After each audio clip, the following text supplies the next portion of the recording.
जय मिथिला। मिथिला खबर में अहाँ सबके स्वागत है। हम बाजि रहल छी मनोज चौधरी। 5 जनवरी से भारत जोड़ो राहुल गांधी के जे अभियान छन बांका जिला से चालू होयत। ओही के लेल आइ पूर्णिया के सर्किट हाउस में प्रमंडलीय कौकब कादरी जी प्रेस कॉन्फ्रेंस कऽ रहल छथि। हुनका से हम बात करै छियनि जे ओ की कहि रहल छथिन।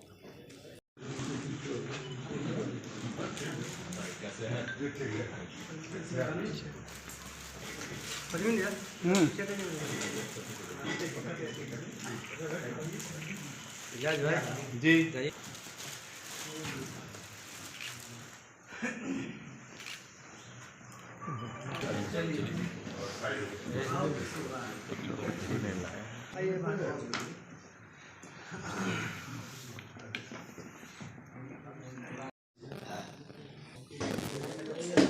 आपको जानते हैं कि हमारे नेता आदरणीय राहुल गांधी जी देश भर में भारत जोड़ो यात्रा कर रहे हैं और काफ़ी लोकप्रियता उनको मिल रही है।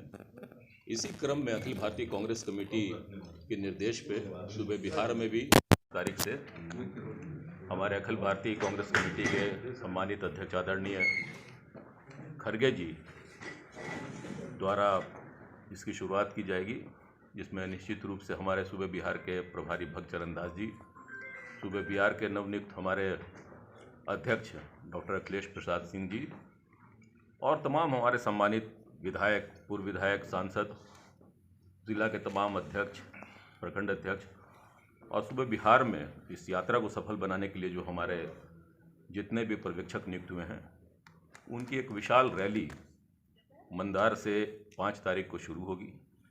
और आप जानते हैं कि यात्रा लगभग 60-62 दिनों की है।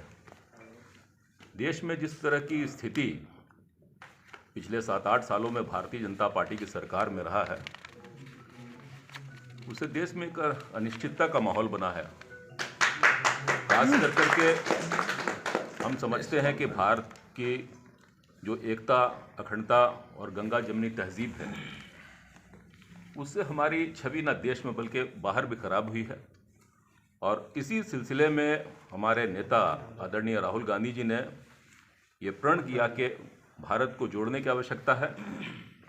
भारत की जो संस्कृति रही है, जो हमें विरासत में मिली है, और ख़ास के हम सर्वधर्म संभव के मार्ग पर चल करके दुनिया में एक बड़े लोकतंत्र और भारत की ख्याति, जिसकी चर्चा न सिर्फ देश में बल्कि बाहर भी की जाती है, उसकी कैसे पुनरावृत्ति हो, इस यात्रा के द्वारा हम संदेश देना चाहते हैं कि हमारी गंगा जमनी तहजीब के साथ साथ एकता, अखंडता और ये भारतीय जनता पार्टी जब से सरकार में आई है, जो देश के ज्वलंत मुद्दे रहे हैं, खास के बेरोजगारी की जो समस्या रही है देश में, स्वास्थ्य की समस्या हो, बायलैटरल रिलेशंस हमारे पड़ोसी राज्यों से हो, देशों से हो, में कहीं नहीं कन्नी काटते हुए दिखती है। खास के आपने देखा होगा चाइना का जो प्रकरण रहा है और जिस तरह से चाइना हमारे सीमा में घुस करके अतिक्रमण कर रहा है, ये चिंता का विषय है। ऐसी बातों को स्किप कर जाना और जो विपक्षी दल के लोग हैं उनसे लुका छिपी का खेल खेलना, सदन में कन्नी काट जाना, इन तमाम ऐसे ज्वलंत मुद्दे हैं जिसको हम ले करके जनता के बीच में जाना चाहते हैं। और आप मीडिया के साथियों से भी हम अपेक्षा करते हैं कि आपका सहयोग और समर्थन मिले कि देश की जो गंगा जमनी सरस्वती एक हमारी जो विरासत है वो पुनः स्थापित हो और देश में विश्वास के साथ साथ, देश की एकता, अखंडता के साथ साथ देश में एक समृद्ध भारत का निर्माण। आज नड्डा जी का भी प्रोग्राम है। निश्चित रूप में आप जानते हैं कि हमारे यहाँ कई विभिन्न पार्टियां हैं और सबके अपने अपने कार्यक्रम होते हैं। उसी सिलसिले में मुझे लगता है कि भारतीय जनता पार्टी ने भी कार्यक्रम रखे हैं। माननीय मुख्यमंत्री जी ने भी अपने कार्यक्रम की उद्घोषणा की है।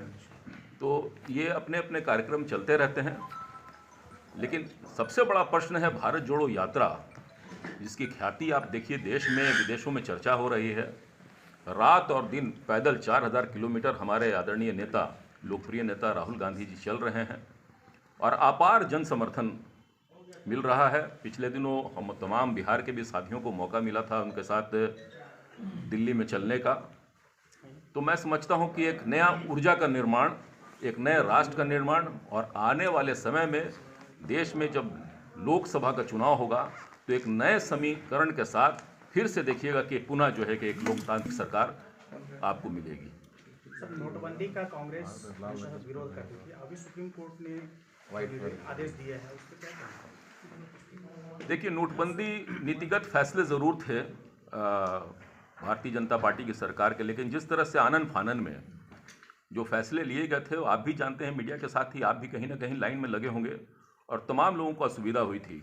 तो हमारा कहना है कि जो भी ऐसे फैसले हों वो बिल्कुल अचंभा करने के लिए नहीं, आप सरप्राइज नहीं दे सकते हैं लोकतंत्र में जनता को कि कभी कुछ भी बंद कर दिया। इसकी नोटिफिकेशन होनी चाहिए थी, चर्चा होना चाहिए था। डिमोनेटाइजेशन और भी देश में होते रहे हैं, होना चाहिए। अगर सरकार को लगता है कि डिमोनेटाइजेशन हो रहे हैं तो निश्चित रूप में हो, लेकिन आनन फानन में जिस तरह से डिमोनेटाइजेशन उन्होंने किया तो ये एक हमारे लिए जो है कि एक प्रश्न चिन्ह था, और हम आवाज़ उठाते रहे थे कि ऐसे हरकतों से भारतीय जनता पार्टी को बाज आना चाहिए। और सुप्रीम कोर्ट ने भी, उन्होंने उस फैसले को ये नहीं कहा कि उन्होंने जो फैसला लिया वो जनता के हित में लिया कि नहीं लिया, वो सरकार के फैसले थे। सरकार अपनी फैसले ले लेती है, लेना भी चाहिए, लेकिन कोई भी ऐसा काम नहीं हो जो जनहित में ना हो।